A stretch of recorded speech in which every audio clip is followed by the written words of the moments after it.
सोना और चांदी की कीमतों में आज मामूली गिरावट देखने को मिली है। क्या इससे निवेशकों को घबराना चाहिए? Indian Boolean and jewellers association के मुताबिक 10 ग्राम सोने की कीमत 695 रुपये घटकर 1,31,779 रुपये हो गई है, जबकि ये गुरुवार को 1,32,474 रुपये पर थी। चांदी की कीमत भी गिरकर 2,67,000 रुपये प्रति किलो हो गई है। इस साल सोने की कीमत अब तक 55,617 बढ़ चुकी है और चांदी के दाम बढ़कर 1,14,050 रुपये ऊपर जा चुके हैं। सोने की तेजी के पीछे 3 बड़े कारण हैं। डॉलर कमजोर होने से खरीदारी बढ़ी है, रूस, यूक्रेन और दुनिया में तनाव देखने को मिल रहा है, चीन और अन्य देशों का रिजर्व में सोना जमा करना, ये सोने के बढ़ने की वजह है।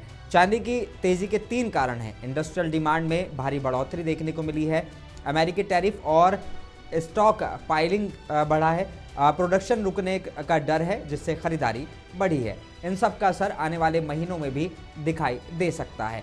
क्या आप सोना और चांदी अभी खरीदने का प्लान कर रहे हैं या इंतज़ार करेंगे? कमेंट में बताएं आपकी रणनीति क्या है और अपडेट्स के लिए वीडियो को लाइक करें, शेयर करें, साथ में मुंसिफ टीवी को लाइक करना, सब्सक्राइब करना और फॉलो करना ना भूलें।